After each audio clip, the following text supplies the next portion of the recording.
Olá, hoje a gente vai mergulhar num texto antigo, mas que é, olha, incrivelmente poderoso. O livro de Naum. É uma profecia cheia de imagens muito vivas sobre justiça, poder e sobre a queda de uma superpotência. Então, vamos lá entender essa história. Para começar, vamos pensar numa questão que ecoa através da história. Será que uma nação, bem no auge do seu poder, que parece assim totalmente intocável, pode ser completamente varrida do mapa? Parece algo impossível, não é verdade? Pois é, para a antiga e temida capital do Império Assírio, Nínive, a resposta foi um sonoro sim. Essa imagem aqui já nos dá uma ideia da essência dessa destruição que foi profetizada. Foi um colapso total de uma cidade que se achava literalmente eterna. E para a gente poder entender essa história direito, é preciso conhecer os dois lados dessa moeda. De um lado, um império gigantesco e opressor, e do outro, o profeta que anunciou a queda desse império.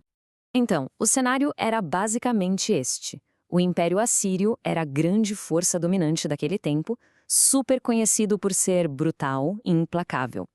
Do outro lado, o Reino de Judá, uma nação bem menor, que vivia sob a constante ameaça e opressão deles. Era um desequilíbrio de poder assim gigantesco. E é bem no meio desse conflito que surge a figura de Naum. E aqui tem um detalhe muito curioso, uma ironia mesmo. O nome dele. Naum significa conforto ou consolação. E para ajudar, a sua mensagem era exatamente isso, um grande conforto. Mas para Nínive era o anúncio de uma destruição completa. Agora, o primeiro capítulo do livro não vai direto para a destruição, não. Ele começa, na verdade, com uma descrição muito poderosa do caráter de Deus, que age aqui como o juiz de toda essa situação. E essa descrição mostra uma dualidade muito interessante. De um lado, um Deus de ira, uma força de justiça, sabe? Que se vinga e cuja fúria é como fogo contra a opressão. Mas, do outro lado, para quem sofre, ele é bom, é uma fortaleza, um refúgio seguro. São as duas faces da mesma moeda da justiça divina. Então, o ponto central do primeiro capítulo é esse. Dois destinos são selados. Para Nínive, a opressora, o anúncio é de destruição total. Já para Judá, o povo oprimido, a mensagem é uma promessa de libertação. O recado é bem claro e direto. Aí a gente chega no capítulo 2. E aqui a coisa fica quase cinematográfica. A profecia descreve a batalha, o cerco, a queda da grande cidade em detalhes impressionantes. Não descreve o ataque em etapas, é quase um passo a passo. Primeiro, o invasor chega, um exército se posiciona para o cerco. Depois, o caos explode lá dentro, a cidade inteira mergulha em confusão, em pânico. E por fim, o saque e a desolação. Nínive é pilhada até não sobrar nada, fica completamente vazia. E essa citação é uma provocação muito poderosa. A Assíria se enxergava como um leão, o predador máximo, o rei da selva. E aí Naum, de forma bem sarcástica, pergunta: e aí, cadê o covil dos leões, o lugar onde os filhotes se alimentavam? A imagem é devastadora. O grande covil agora está vazio, destruído. E é por isso que essa imagem captura tão bem o que a profecia descreve: um caos total, uma subjugação militar completa daquela cidade que um dia foi tão poderosa. Não foi uma derrota honrosa, foi um desmantelamento completo da estrutura de poder assíria. Isso nos leva a uma pergunta fundamental, que o capítulo 3 se dedica a responder. Por quê? Por que Nínive merecia um destino tão terrível? E a resposta é clara: esse julgamento não foi aleatório. A acusação vem logo no início do capítulo, de forma direta. Ai da cidade sanguinária!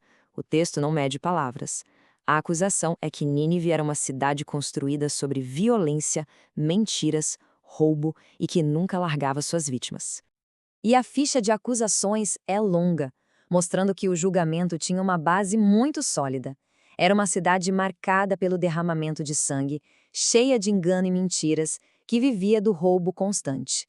E o texto ainda menciona a feitiçaria, que aqui se refere à idolatria e a todo tipo de manipulação que eles usavam para controlar outras nações.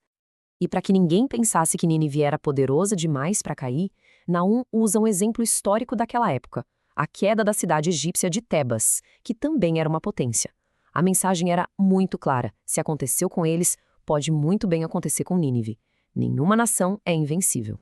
Então, o que a gente tira de tudo isso? Qual é a mensagem do livro de Naum que atravessa os séculos?